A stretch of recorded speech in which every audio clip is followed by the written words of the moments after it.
Now, welcome everyone, and it's been a long time. It's been a while, actually about a month or more since I've been on FX Street. And welcome everyone. My name again is James Chen. I am the Director of Technical Research and Education at FXDD. So today, what I'm going to be talking about, as I usually do, is I'm going to be giving you some trading techniques and strategies and approaches, etc. As well as show on my charts exactly how I approach these on a day-to-day basis. So let's get started without further ado here. Okay, so today's topic will be high probability pullback trading techniques. And there's some good setups that I'll show you on the euro-dollar chart. It's actually going to be an hourly chart.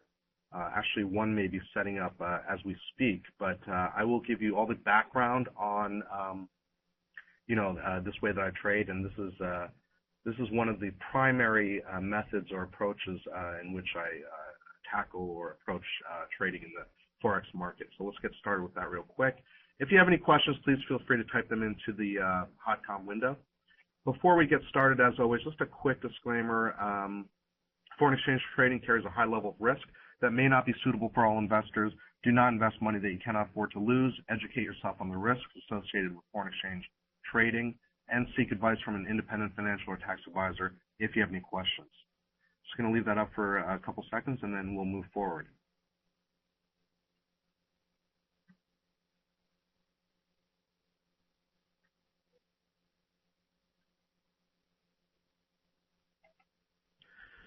Okay, and very quickly about me, for those of you who are not familiar with me, my name again is James Chen. I am the Director of Technical Research and Education at FXDD. We are a global foreign exchange broker, and basically what I do is I do a lot of technical analysis that you'll be able to find on forexlive.com as well as many other places, and also I do a lot of education, as I'm doing now. I travel quite a bit, giving seminars, teaching people, how to prudently approach trading in the forex market. I also do a lot of webinars as well, as I'm doing now. I've been trading actively since the beginning of retail forex, using primarily technical analysis. Prior to that, I was trading equities and futures as well. And I am a chartered market technician, or CMT, as well as a commodity trading advisor, or CTA. I publish daily, as I mentioned, daily and intraday currency analysis that you'll be able to find on our sister site, which is, I didn't change the slide. It should be forexlive.com. So you can take a look at that. Also, I've authored many different articles in many different publications and magazines, including the ones you see here. And I'm quoted on a regular basis by these news organizations that you see here as well.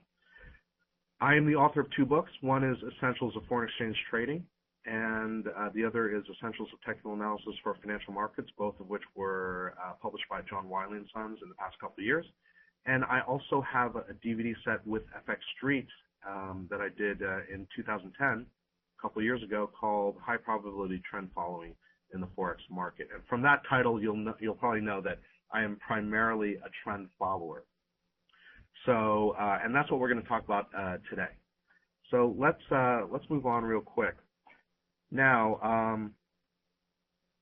I want to talk a little bit about edges. Okay, so whenever you trade in any market, what you really want to do is gather as many edges as possible. I mean, you hear people talking about having an edge in the market. Well, there are many different types of edges. A crystal ball, if you could tell the future, is probably the best edge that you could possibly have. However, in the absence of that, and that does not exist, in the absence of a crystal ball, we want to gather as many edges as possible to give us the best probability for when we're trading. So there are many edges that I look for and I try to gather in order to make my trading as effective and as hopefully profitable as possible. So these are just some of them, and these are probably the most important ones. So I'm just going to go through these one by one, and then I'm going to give you a strategy, a specific strategy, and then we're going to look at the charts and see how that plays out. Okay, so let me take a look here. Solman, that's a good question. A lot of people ask me that. is there a holy grail formula for Forex winning you could teach us? And you probably know the answer to that already. The answer is no, unfortunately. Crystal ball would be a holy grail, but since we don't have a crystal ball, we're going to have to gather as many edges as possible. So what is the holy grail? Well, I mean, in the absence of a real holy grail, in that where you're always net profitable and you can't lose, then we're going to have to find the best method as we can, the best approach as we can, in order to approach that holy grail as closely as possible without actually achieving it, because it is impossible. And I think you've heard that from many other people. Solman, I've seen you before on these webinars, and I'm sure you know that. Okay, so let's get started real quick. Okay, so how do we gather edges? So we trade with the trend as you define it. And why do I say as you define it? Because a trend can be different things to different people. So I'm going to show you exactly how I define it. One of the ways I define it in a second. But that is definitely an edge, because why are we, why is trend trading an edge? Well, you are basically trading in the direction of least resistance, and therefore that is an edge. Whether it's a huge edge or a small edge, that's up to the specific market conditions. But generally speaking, trading with the trend provides you with an edge. Okay, let me see here. Swerve to plumber. I don't want to learn anything, just tell me what to trade. Okay, we'll talk about that in a second. All right, so number 2, use major established support and resistance zones. Now, support and resistance, some people call them demand and supply, other people call them, you could call them Fibonacci levels or pivot points, or, support and resistance pivots in the past.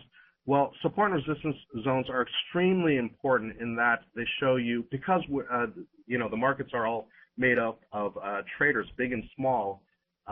We have what are called remembered levels. So when we talk about zones that prices bounce off of, oftentimes we'll see that multiple times price bounces off these levels, and therefore they can be extremely important. They could mean nothing, but they could be extremely important. So you have to combine them with your other edges, including the trend, and I'll show you exactly how to do that in a minute. Narrow spread, okay, that's another edge. You could say that having a spread at all is a factor that goes against you. Therefore, since spreads are,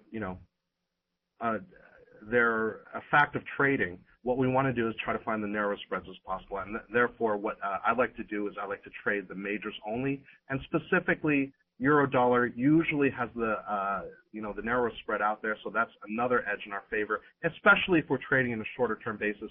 On a longer term basis, spread can be negligible, but on a shorter term basis, let's say you're trading anything under an hourly chart or what have you, then spread starts to become a major component of your trading, and therefore we want to pay attention to that. And therefore, what I like to do is trade the majors, and specifically Euro-dollar is one of my favorites. Trade pullbacks. Why do we trade pullbacks? That's another edge, because trading pullbacks, getting into pullbacks, gets you in at better prices, simply speaking. So let's say you're in an uptrend. You get in on a dip to the downside, and that provides you with a better price. Okay, and by the same token, when you're trading a downtrend, you want to get in at a high price, and therefore, that gives you a better price to get in, to enter into a trade, and it gives you simply a better probability for having for be able to gain profit on that trend, and therefore, trading pullbacks is yet another edge. Number 5 here, use obvious momentum exhaustion in the form of candlestick patterns and oscillators. Now, a lot of people may, and a lot of people do say, what are you using oscillators for? They're lagging. They really have nothing to do with price. They're just, they're a lagging indicator. They're lagging indicators, and they provide you simply with a mathematical derivative of price. So why not just look at price alone? Fair enough. And price is the most important, aspect of any type of trading, whether it be, whatever type of trading you do. Price is the most important. However, Oscillators, although they are mathematical derivatives of price, they can often give you good additional clues, and I stress the word additional clues as to momentum exhaustion, and that's simply, that's what I look for, momentum exhaustion. So what do I mean by that? I'm looking for, within an uptrend, if we have a pullback, I'm looking for a pullback being in an uptrend, a pullback being a move to the downside. I'm looking for price to exhaust itself to the downside, and therefore I'm looking for, not only price, but also other tools that I have at my disposal to give me further evidence that perhaps this pullback is ending, perhaps this downside momentum is exhausting itself, and perhaps we're looking for a move to the upside in the direction of the trend once again. Candle patterns can also do much the same thing when talking about loss of momentum.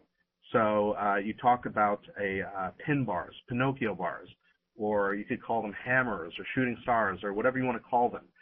What they are basically price action going in a certain direction and then closing near an extreme, showing you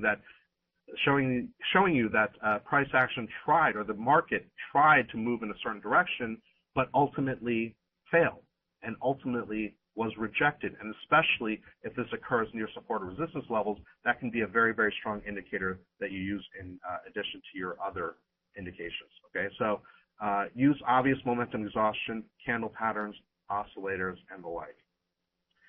Number 6, target realistic levels. Now, some people ask me, if you're following the trend, you're probably looking for huge, profit targets. Not necessarily. In this one that I'm going to show you in a second, we're looking for realistic profit targets within a shorter term trend. And when I say shorter term trend, what I mean is I'm talking about trends on the hourly chart. Okay, so these trends can last anywhere from a day to a week or sometimes longer, but these are primarily shorter term trends, and therefore I'm trying to take out chunks of that trend. Okay, so parts of the trend I'm trying to take out. So therefore, with these types of trades, I'm looking to target realistic levels.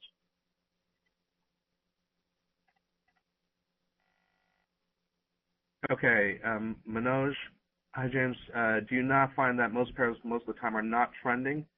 No, I find most of the time. Well, many people say that. I hear all these figures being thrown out. The market only trends 70% or 30% of the time, or 20% of the time. The rest of the time is ranging. It really that's such a huge and vague generalization about the market that I really don't buy into it. It really depends on what you're looking at. It depends on the it depends on the instruments you're looking at. It depends on the time frame you're looking at. As I'll show you in a second, the way I define trend, most of the time it's trending. The markets are trending. Or for the types of profit targets that I'm looking at, most of the time I could take a chunk out of a small trend, or an intraday trend, or a 3-day trend, or a 1-week trend, or what have you. So yeah, I mean, oftentimes when you look at the daily chart or what have you, you'll see that it's in a ranging mode. However, if you shorten your time frame and you look for the shorter moves, you'll find that there are trends on shorter time frames. So I stay away from generalizing like that, saying there's a specific part of the time that the market is trending, and another specific part of the time that's not trending. You could always find opportunities within trends depending on your time frame. Okay, Len, I know you have a number of different strategies using pullbacks in the direction of the trend. Do you go through the different strategies in your latest book? Yeah, I mean, my latest book, my last book was in 2010. So that's all about technical analysis. So yeah, it definitely goes through a lot of the trending, about what a trend is and how to take advantage of trends and pullbacks, etc. Okay, so we target realistic levels. Number 7, we trade high enough time frames to avoid as much noise as possible. I've been trading for a very, very long time. I've tried many times to trade the shortest time frames. I mean, some people can do it. I don't like to do it because for me, it just works a lot better to trade the higher time frames. And when I say higher time frames, I'm saying anything above, at the 1 hour or above. If I'm going lower than that, then for me there is a lot of noise, and it's harder to really harness those moves on a consistent basis. It's not that hard to be able to catch a big move on a shorter time frame, but to consistently do that and to become consistently profitable doing that is much, much harder, in my opinion, than trading the higher time frame. So that's why I look for, and for me, the sweet spot is usually about the hourly chart. And, sometimes going back down to the half-hour chart is fine, but anything lower than that, for me, represents a lot of noise. It's very difficult to trade.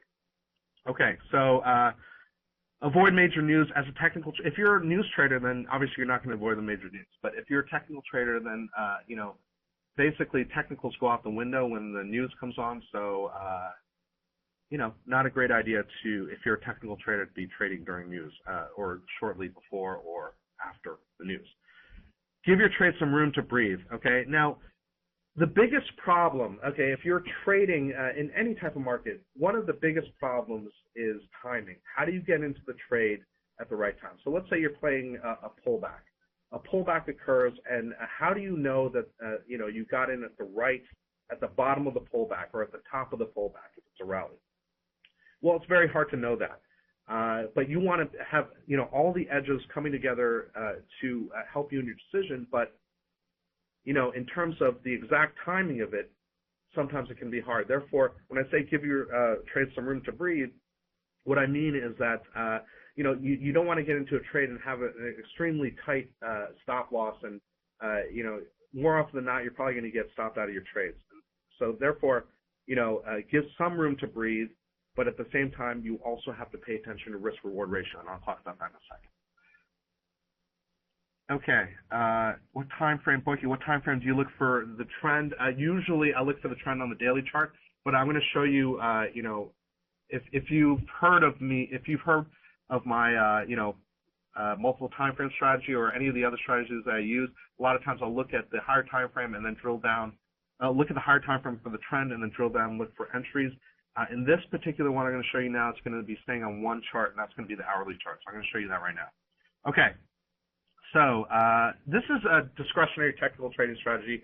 Now, if you've heard me speak before, a lot of times I will stress the automated automated trading strategies, and those are very, very good because they sort of eliminate the emotional aspect, the human aspect of trading. If you are able to create an automated trading strategy that works over time and is consistently profitable, then that's great. Now, for other people, discretionary trading, using your experience, using your judgment, can also work very well. In this case, this is sort of a combination. So this is a strategy that I use that's a trend following strategy that uses some discretion. Primarily, it has it's very rules based, but at the same time, it uses some discretion. So let's talk about this before I get to the charts. This is on a euro-dollar hourly chart, and I pick euro-dollar for many reasons.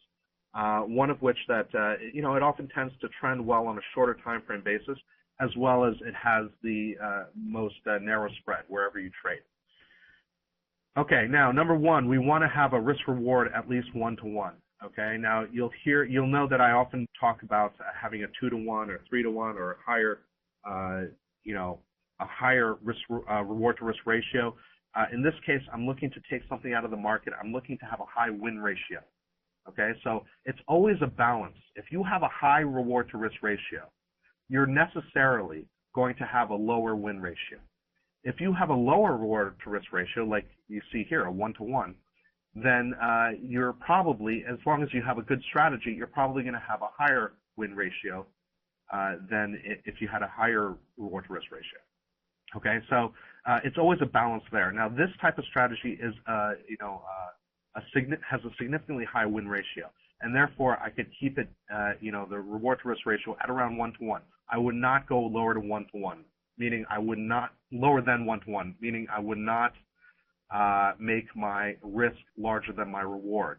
But in this case here, I could have around a 1-to-1. And I'm just giving it a little bit more room, so I got my stop loss at around 30, and I'm going to take profit around 35 for this particular strategy, okay? So now I'm looking at the correct order of two moving averages, a 50 and 100 simple moving average. And the correct order is very simple here. All it means is that in an uptrend, you've got the 100 on the bottom and the 50 on the top. And in downtrend, you got 100 on the top and a 50 on the bottom. That's how I define a trend, okay, in this particular case. I could define a trend by using trend lines or by using, higher highs, higher lows, lower highs, lower lows, etc. But in this particular, you have to have one way of defining it, at least, okay? So in this particular strategy, I'm using this way, which is moving averages, although there are many, many ways to define a trend. But once you have a way that works for you of defining a trend, then you should, probably stick with it as long as it works for you. Okay, number 3, I'm going to be taking pullbacks triggered on a stochastics emergence, okay? I'm using an 833 stochastics. I'll show you that in a second. What is a stochastics emergence? It's basically stochastics coming out of oversold or overbought. And what is that telling me? That's telling me there's a possible loss of momentum. Okay, so if it's coming out, if it's emerging from oversold or overbought, then that for me is telling me there's a possible loss of momentum on that pullback. And therefore I'm looking to trade in the direction of the trend. Okay, number 4, the pullback should go at least to the 50 SMA. I'm not looking for price to pull back any less than to the 50 SMA. Why? I'm not looking for shallower pullbacks. You may know that I have another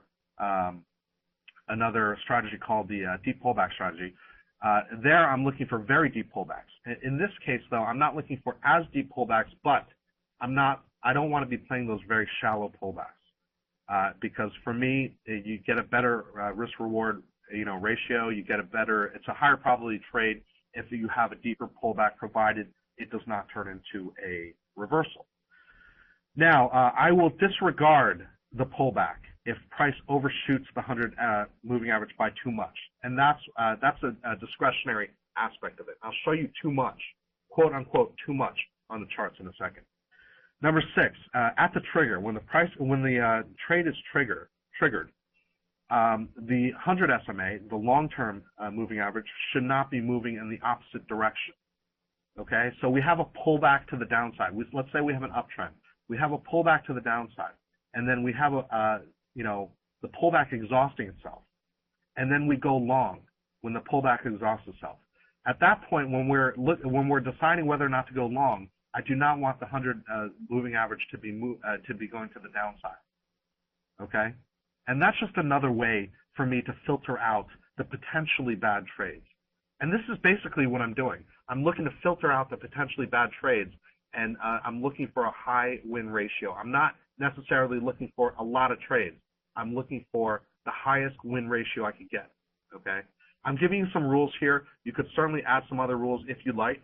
If you'd like to play around with this and add some other rules, or keep it the way it is, or take away some rules, or what have you. But I just want to let you know that what I'm looking for here is to filter out as many bad trades as I can, and to only go with those trades that according to my criteria, look to be high probability trades.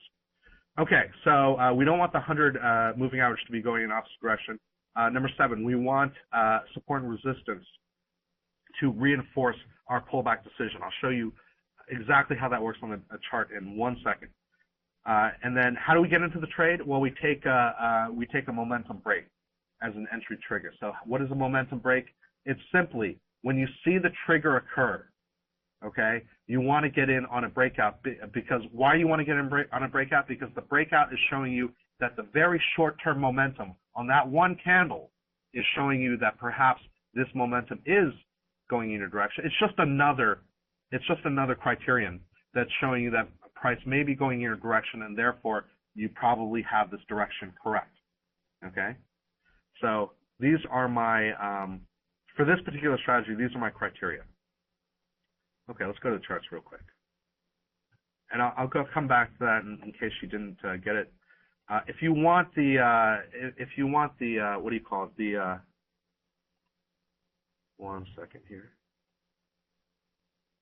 If you would like these strategies, I'd be more than happy to. If you would like this PowerPoint, these slides, I'd be more than happy to send them to you.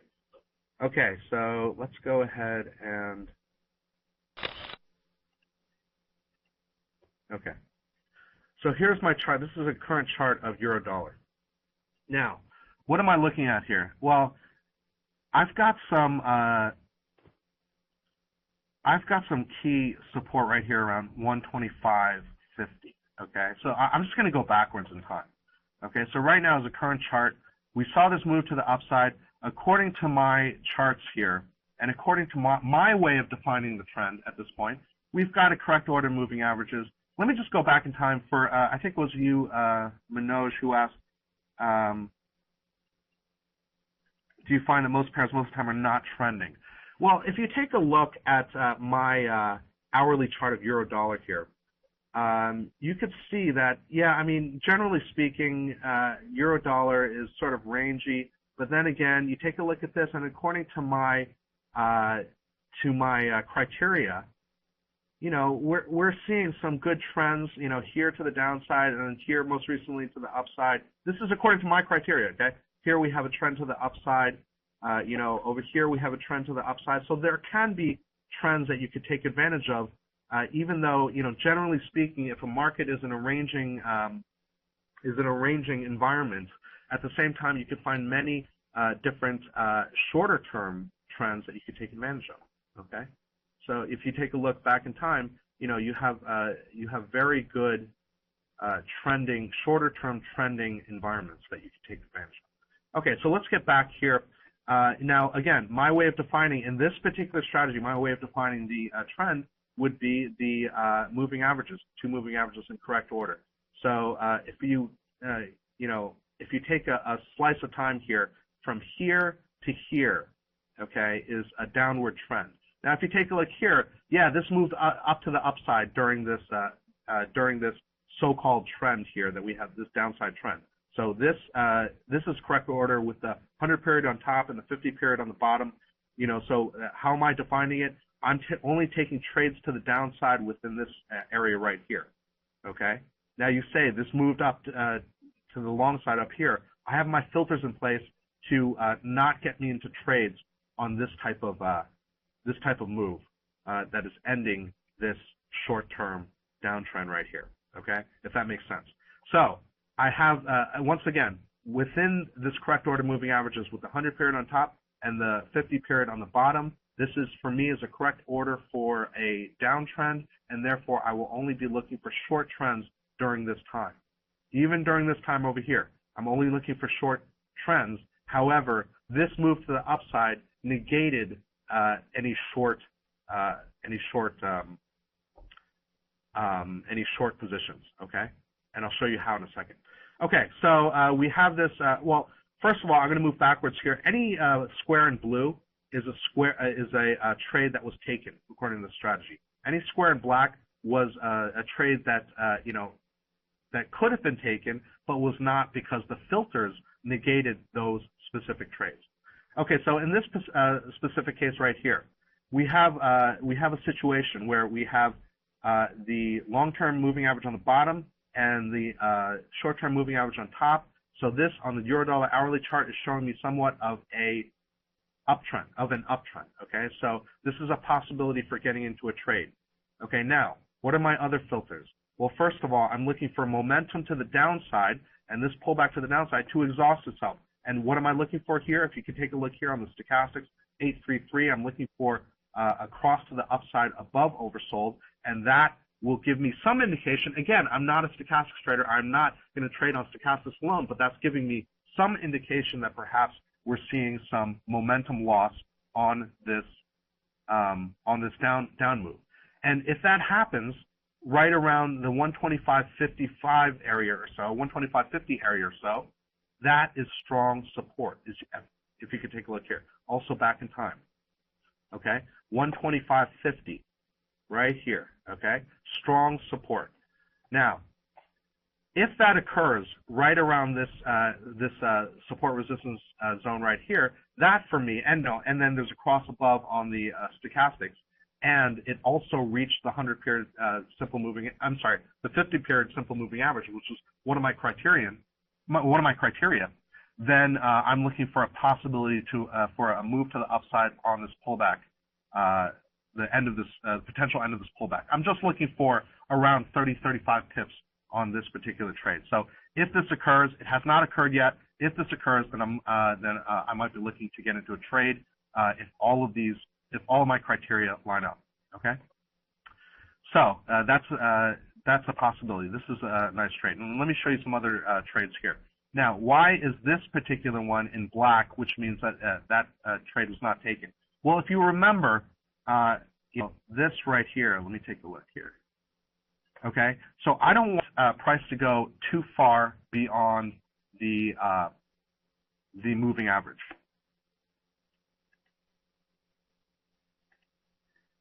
Let me see, Carlos. Yeah, both of the moving averages are simple. Yes, 50 and 100. They're simple. Okay, so if you take a look here, okay, so we got a downtrend here. We still got a downtrend here. Okay, now I'm looking for a pullback, but this goes too far. This goes too far past the 100 period. Okay. More than that, though, once the signal on the stochastics right here is given, okay, the 100 period moving average is moving in an opposite direction. It's moving to the upside. Okay. So that first of all, it went too far. Second of all, the moving average, when the trigger is given, the moving average is moving in the opposite direction, and therefore that is not going to be a trade. Okay. Now let me show you probably the most perfect trade that occurred, and this was just a couple, I think it was last week. Yeah, it was just last week. Now if you take a look at this, okay, so we have a downtrend going here, right? We have a downtrend going here. We have correct order moving averages. We have strong support resistance at around 125.20. If you take a look here, 125.20 on this chart, how much better in terms of support resistance can you get? If you take a look here, okay, resistance, support, okay, and then it turns here into support, okay, and then resistance. Okay, this could have been a trade too. A resistance, and that's why it's in blue. Okay, and then resistance once again. We are in a downtrend here at this point. We are in a downtrend. Correct order moving averages. It goes to the 50-period SMA or more, which is higher. Okay, it goes to this very strong 125.20 support resistance zone. We have loss of momentum here on this stochastics. Loss of upside momentum with an emergence down on stochastics. Okay, and how do I get into this trade? It's going to be on a breakout below the trigger. This trigger happens to be this one where my crosshairs are on right now. I'm looking for a breakdown below that low. Okay, a breakdown below that low on the next candle. I'm going to one tip below that next candle, and then I will be taking a trade looking for around 30-35 pips, and then with a with around a 30 stop loss on that. Okay. You could change the parameters as you see fit, but in this case, I'm just taking a small chunk out of it. Okay, I'm just trying to take a small chunk out of the trend. In each of these cases, I'm looking for a pullback. I'm looking to take a small chunk out of this trend. Okay, so now moving backwards in time, we also have a good one here. Again, right around the 125.20 area, we have this emergence down from overbought. Okay, loss of upside momentum for me. Okay, and then a break to the, I'm looking for a break to the downside. That occurs right about here. Okay, it does move up a little bit more. Okay, but again, in terms of handling the timing, okay, you want to be able to handle the timing whereby you have enough room to make it so your timing does not have to be absolutely perfect, but at the same time, you want to be able to control your risk. So you have to, have that balancing act there. And on the 1 hour euro-dollar chart, for me, that's around right, for this particular strategy, around 30 pips for, any type of stop loss. Okay, now, going back in time. Now, before that, there was really nothing, okay?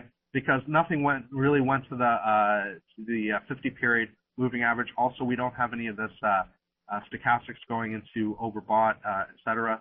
And therefore it's not really a good example there. Would this have been a great trade if you got in right here? Yeah, absolutely it would. Absolutely it would. If you got in short here and you got your 30 pips, you got your 50 pips, you got your 100 pips, that would have been a great trade, but does not conform to my rules, and therefore I'm not going to take it. Okay, so now this particular one right here, we have an uptrend according to my criteria. We have an uptrend all the way over here from over here, this cross, to over here. Okay, and again, you'll notice that price broke that uptrend before the moving average moving averages did. And that's, of course that's going to happen because moving averages are lagging. Okay, so of course that's going to happen. You're going to have the moving averages turn, after price turns, and therefore that's why price is king.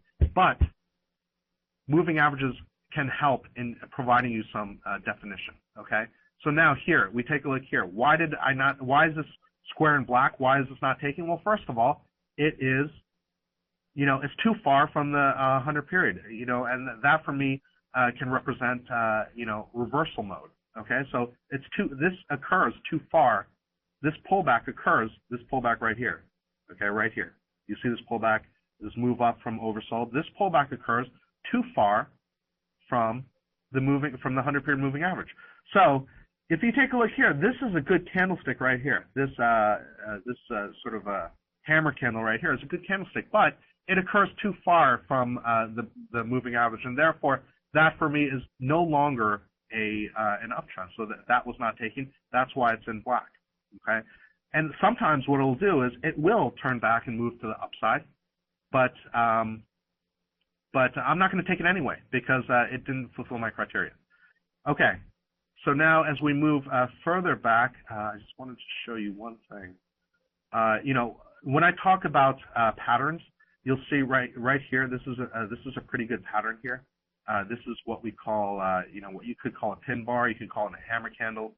This one right here.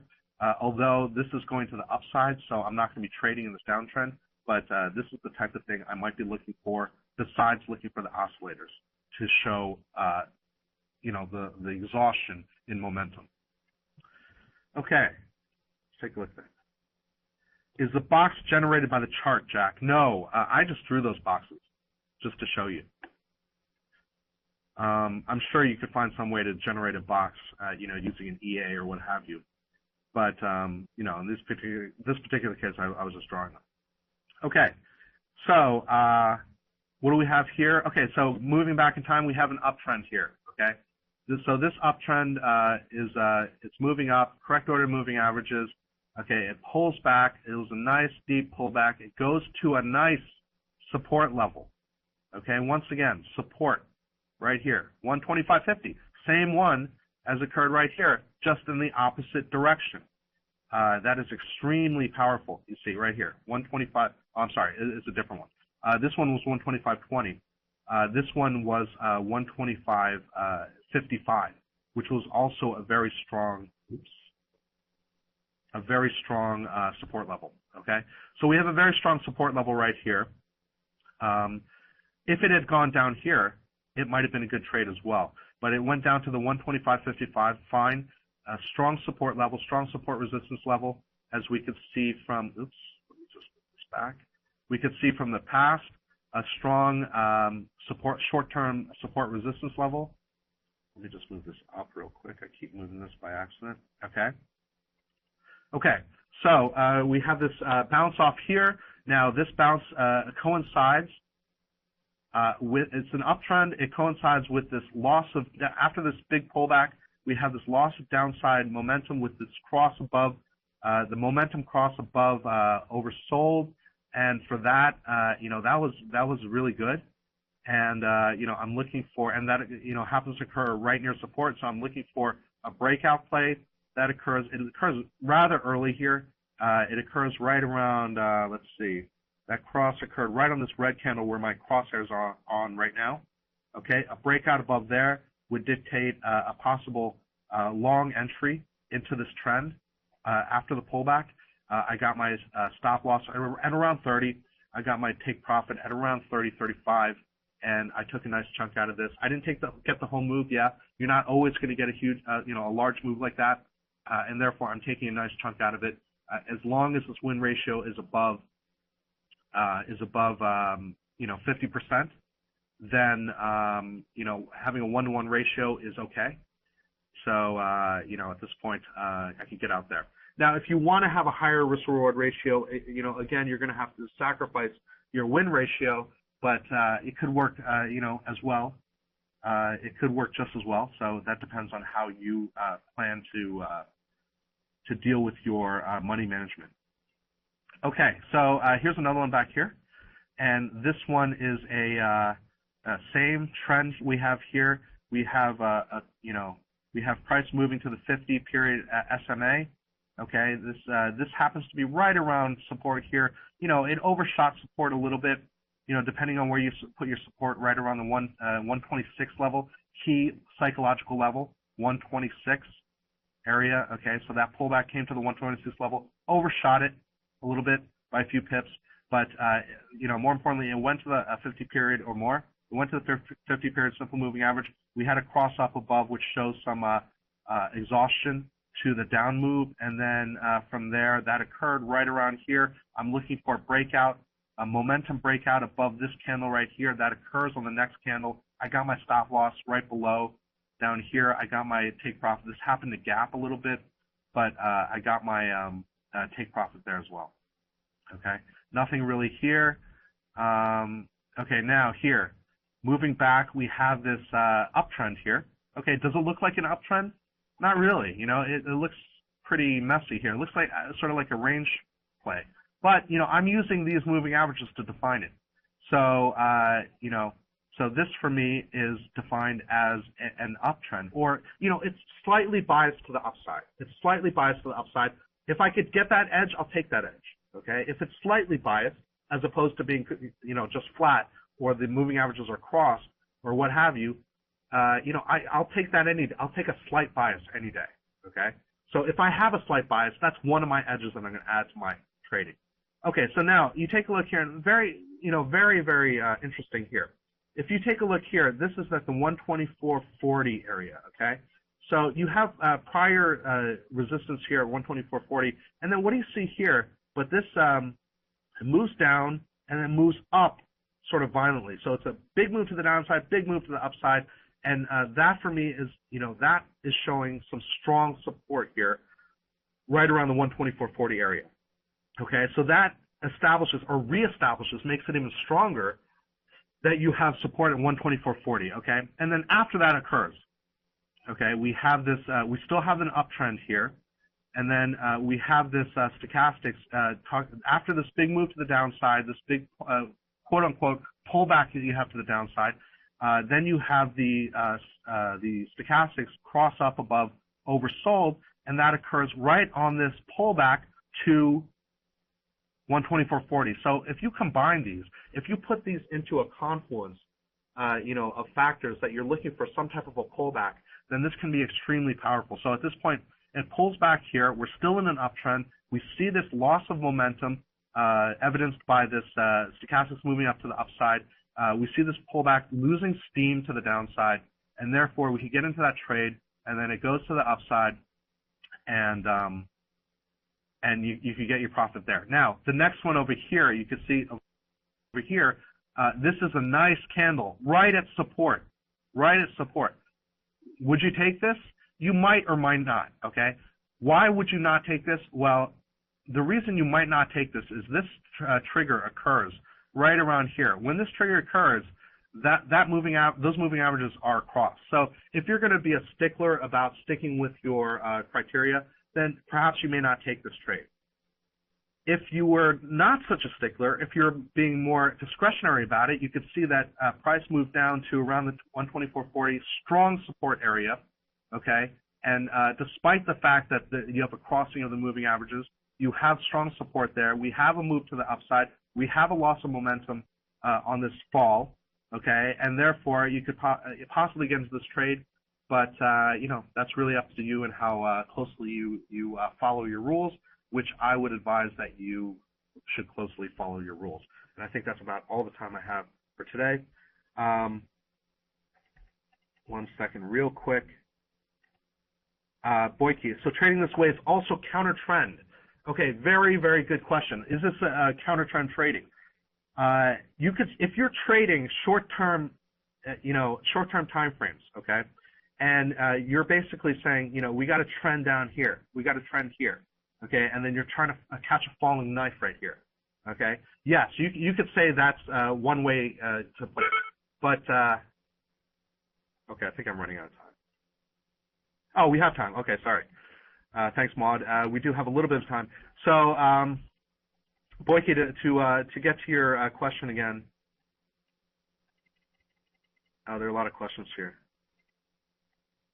Okay, to get to your questions, yeah. Is this can this be considered counter trend trading? It can be. If you're on a very short-term time frame, it can possibly be considered counter trend trading, because you're basically taking the end of this trend. You're looking for the end of this trend, which is in fact on a longer term time frame a pullback, and you're looking to play that. Yeah, it can be. But generally speaking, if you're looking on the longer term time frames, this is more trading a pullback. Okay. JD, how did you accurately draw those support resistance lines? Do you use the wick or bodies and smaller time frames? Okay. That's a great question as well. Now, most of the time, I will use the wicks for support and resistance. However, what I'm trying to do is, none of this is so precise where you could always, you could always draw it to the wicks, and it'll always stop at or right around those wicks. So, generally speaking, I will use the wicks, but I'm looking more for a zone. Okay, a zone around the closes and the wick extremes, etc. But I will try to draw them around the wicks. If it doesn't exactly hit that, then that's the market. How do you trade the actual moment? Allegre, how do you trade the actual moment? The actual moment is traded on a breakout. Okay, so if you see everything lining up, if you see the setup lining up, so for example, right here, if you see this everything lining up, you're looking for a breakout above the trigger candle. This is the trigger candle. We see an emergence from oversold. This is a trigger candle. It hits support. Okay, so you're looking for a breakout. I would say on this, a few pips, 1 or 2 pips maybe beyond the high of that particular candle. I'm looking to get into that trade.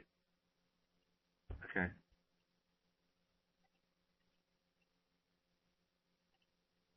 Yeah, Len. Len, yeah, this will give me more trades because it's only looking for 50 moving average pullback. Great point there. Honest, so I could buy while candles are under 100 MA. Yes, but according to your criteria, if it goes too far, then it could be considered a reversal, and at that point, I showed you a few examples here where I would not take the trade. James, do you watch Soulman? Do you watch economic data news? Yes, and I avoid them. Okay, I watch them to avoid them. SLD, how do you let profit run in this strategy? In this particular strategy, SLD, great question. You do not let profits run. Okay, you're looking to take a chunk out of the trend. And if you want to let profits run, you could certainly try that. Okay, but that's another strategy. Boyke, this strategy only looks at 1 hour charts. This particular one I found works best on 1 hour charts. Believe me, I tried everything. But I tried on 5 minutes. I tried it on daily. I've tried it on weekly. But if you don't want to be waiting for a trade forever, then this is a good a good time frame. And if you don't want the noise to be killing your trades, then this is also a good time frame. So this is sort of a medium between the very short term and the very long term. So you get enough trades that you're doing. You can make enough trades where at the same time you're also trying as much as possible to avoid the noise in the market. And I think I've really run out of time here. I would like to thank all of you for your time today. If you want my slides, if you would like my slides, please feel free to email me at jchen@fxdd.com, and I will see you next time on fxstreet.com. Thank you very much.